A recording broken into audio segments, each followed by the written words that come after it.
Glória a Deus, queridos, louvado seja o nome do Senhor.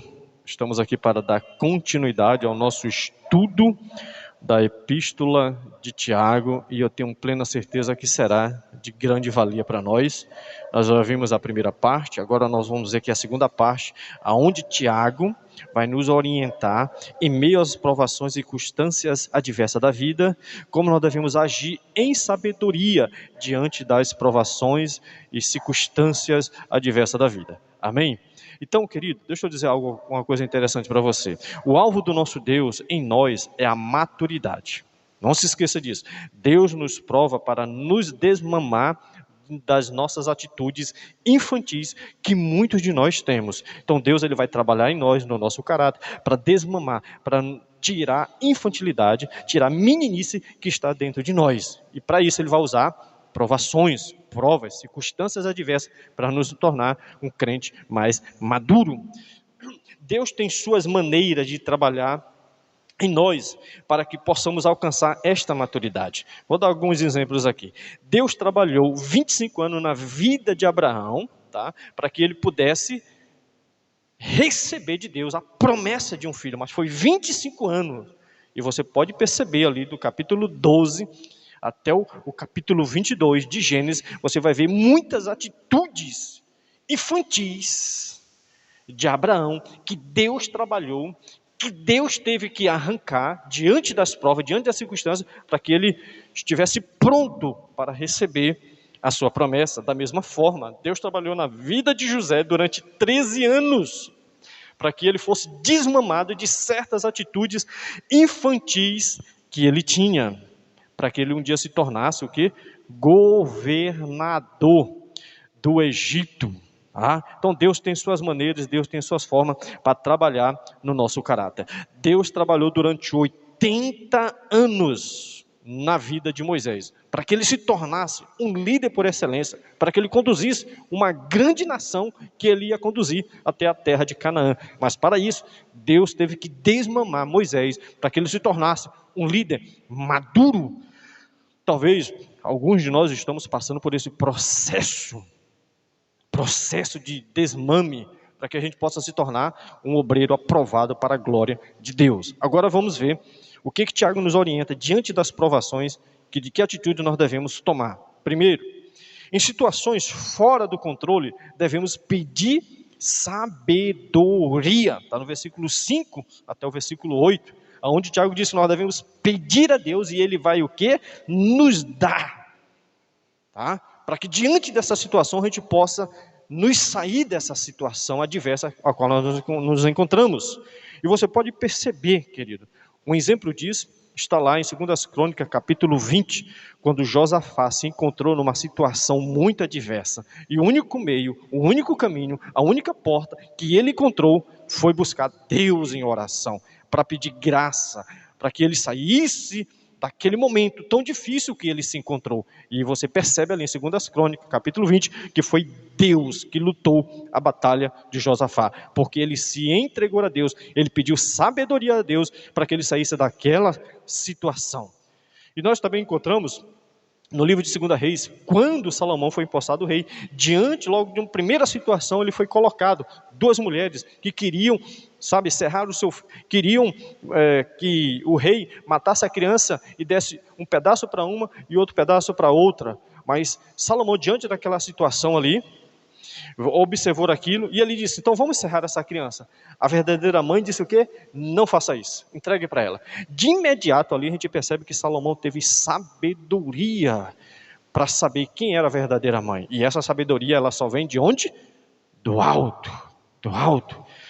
Tiago também nos orienta que na provação nós vamos conhecer a natureza ou o caráter de Deus. E nós vamos perceber aí, querido, 3 facetas do caráter de Deus diante dessa provação com a qual nós nos encontramos. E quando nós buscamos a Deus, nós vamos encontrar um Deus que Ele é um Deus que dá.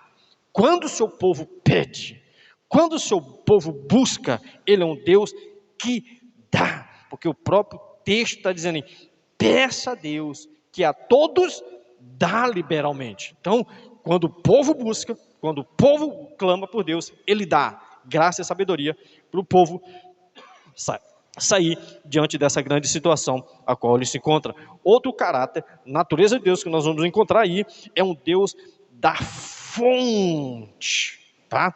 Um Deus que concede a todos que lhe pedirem, ele não lhe impropera, ele não lança no rosto, ele é a fonte, e quando nós buscamos, nós temos a resposta que vem do próprio Deus. Outro caráter da natureza de Deus aí é a generosidade.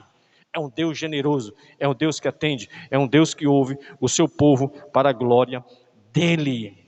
Amém? Nós vamos ver aí outra característica que Tiago vai nos dar, que diante da aprovação, o que é que nós devemos fazer? Na aprovação, nós devemos orar com fé, querida, tá? Orar com fé, está no versículo 6, no versículo 8. Peça, porém, com fé, em nada duvidando, pois o que duvida é semelhante ao quê? A onda do mar. Não suponha que esse homem alcançará de Deus alguma coisa. Homem de ânimo dobre.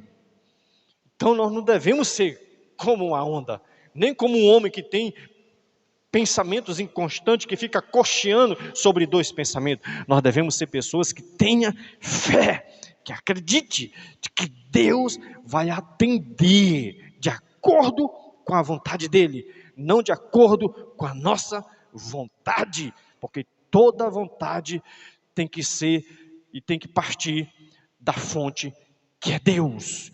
Agora, nós devemos orar de acordo com a vontade de Deus, porque se oramos de acordo com a vontade de Deus, teremos aquilo que lhe pedimos, como está lá em 1 João, capítulo 5, versículo 13 e 14, que fala a respeito disso. Então, nós devemos orar com fé.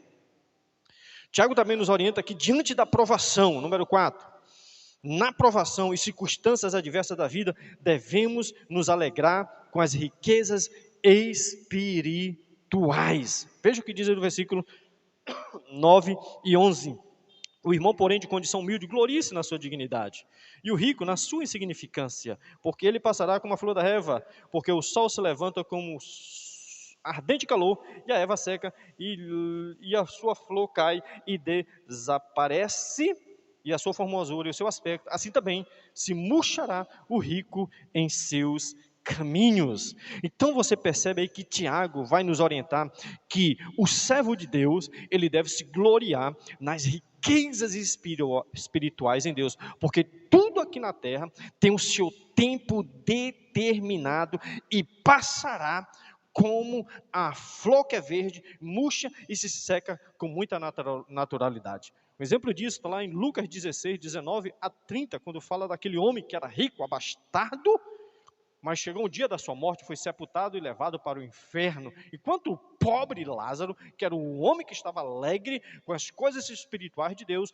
diz que ele foi levado aos céus, ao seio de Abraão, e ali, aquele que era rico, abastado, que colocou a sua confiança nas coisas da terra, estava em tormento por resto da sua vida. Então você, querido, deve se gloriar pelas coisas que Deus lhe deu, lhe dá constantemente nessa vida. E Tiago nos orienta que nós devemos nos orgulhar pelas coisas espirituais, porque tudo aqui na terra tem o seu tempo determinado e é passageiro. Deixa eu dizer uma coisa, querido, o pobre deve se gloriar-se pelo que tem permanentemente no céu, e o rico pelo que não tem permanente na terra, porque tudo é passageiro, tudo tem o seu tempo, e nós devemos ser mordomo do Senhor. Nada é nosso, nós somos administradores.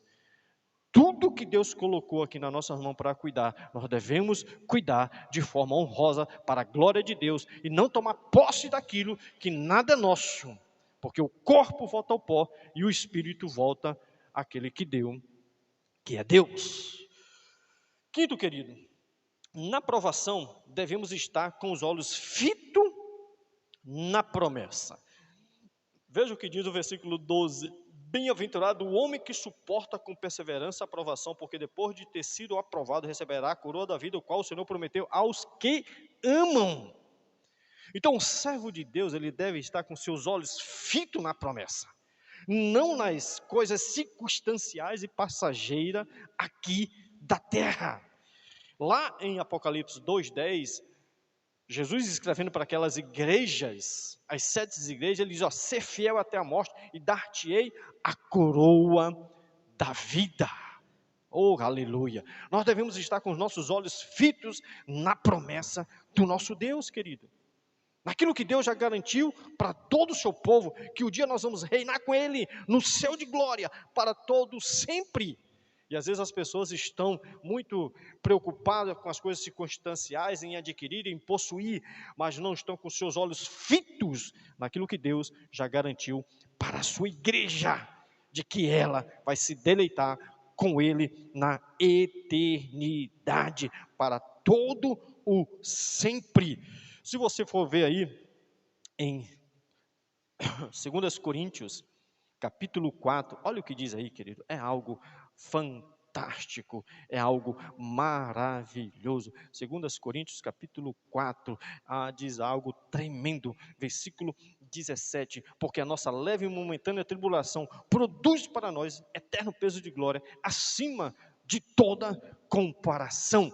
Então não murmure, glorifica a Deus. Se você está passando por algum tipo de provação, não se esqueça, você está sendo lapidado, moldado por Deus, para receber a promessa que Ele prometeu àquele que Ele os ama. Agora, querido, Tiago vai também nos orientar como devemos lidar com as tentações da nossa vida. Tiago agora vai partir para esse terceiro ponto aí. Deixa eu dizer uma coisa.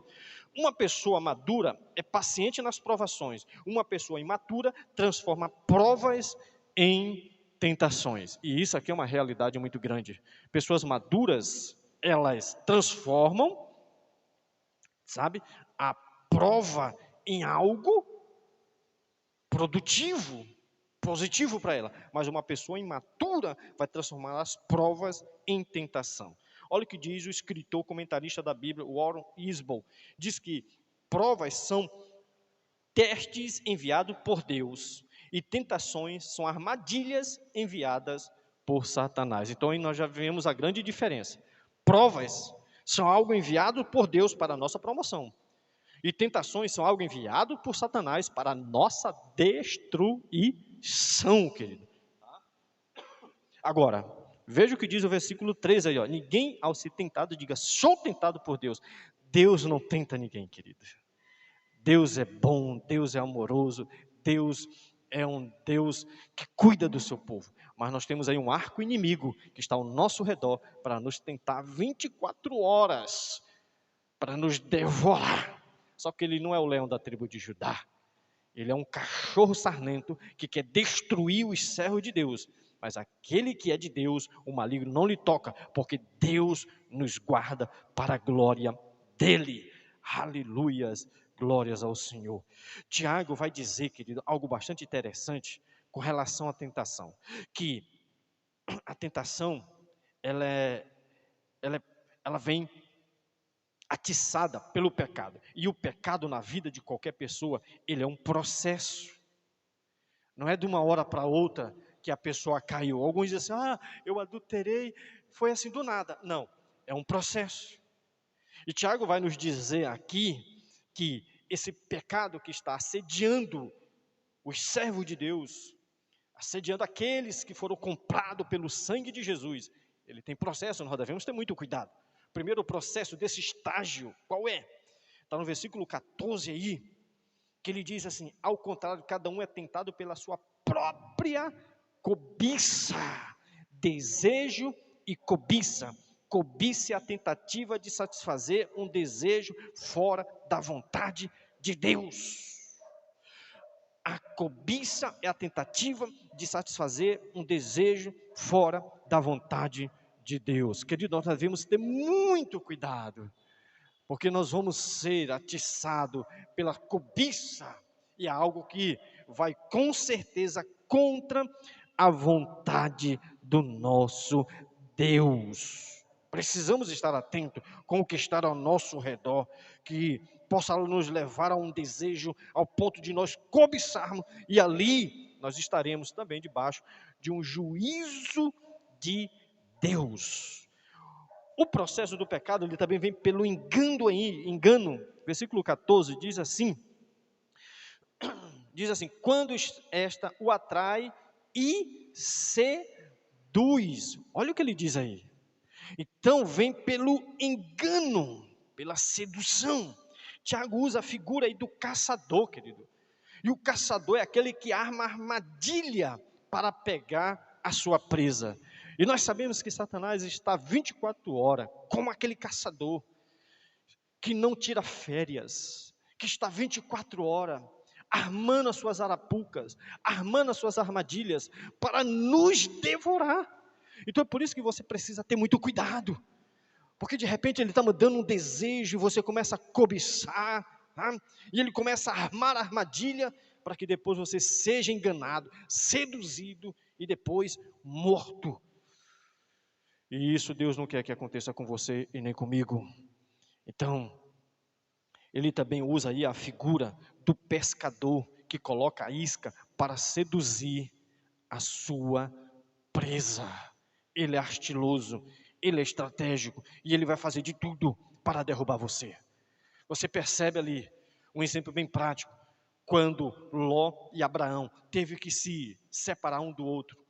O que seduziu o coração de Ló? As campinas verdes. Ele viu tudo bonito, ele se deixou levar pela concupiscência dos seus olhos. E o que foi que aconteceu com ele? Você vê lá, a desgraça estava no local aonde a promiscuidade, o lesbianismo, o homossexualismo cresceu de uma forma tão grande, a iniquidade cresceu de uma forma tão grande, que Deus destruiu, porque ele foi seduzido pelos seus olhos. Enquanto isso, outro exemplo é Davi. Davi olhou, desejou, cobiçou, foi seduzido, foi atraído, foi atiçado, e aconteceu uma desgraça na família de Davi, porque ele se deixou se levar pelo engano, pelas facilidades. E com isso, o terceiro estágio do pecado é o nascimento do bebê que está sendo gerado dentro de nós, e nós devemos ter o controle de todo aquilo que está ao nosso redor, para que não nos leve para o local do matadouro, querido. E às vezes tem muita gente que está brincando, como Sansão brincou, com o pecado. E o pecado ficou sendo gerado dentro dele, sendo gerado, até que chegou o quê? O último estágio, a morte, como aconteceu com Davi, a morte. Porque veio o desejo, a cobiça, ele foi enganado, foi seduzido, e o bebê foi sendo gerado, o pecado foi sendo gerado dentro dele. E o que aconteceu? Morte. Por isso que ele diz aí no versículo 16, não vos enganeis, meus amados irmãos. Não vos enganeis, por quê? Porque a tentação não vem de Deus, a provação vem de Deus, mas Deus é tão bom e tão maravilhoso, que ele diz no versículo 17, toda boa dádiva é dom perfeito, são lá do alto, descendo do Pai das luzes, em quem não pode existir variação ou sombra de mudança. Deus dará graça para você. Todo dom perfeito vem do alto, então você busca Deus, para que você não seja enganado pelas armadilhas, pelas seduções, sabe, do inimigo, pelas coisas deste mundo que possam te levar ao pecado e a cair. E além do mais, ele diz uma coisa bem interessante no versículo 12, pois segundo o seu querer, ele nos gerou pela sua palavra da verdade, para que fôssemos como primícia da sua criatura. Nós somos gerados por Deus, Deus nos amou, Deus nos escolheu para que a gente possa gerar frutos para Deus. Não foi eu que escolhi a Deus, mas foi o seu Filho que morreu por mim, veio, me resgatou do meu pecado, e hoje eu sou a primícia, porque Cristo é o primeiro, e hoje nós glorificamos a Ele, nós rendemos toda a graça e todo louvor ao nosso Deus, porque Ele nos gerou para a sua glória e para o seu louvor. Que Deus nos abençoe, que você seja forte diante das tentações e vença no poder do nosso Senhor Jesus Cristo. Que Deus nos abençoe. Amém.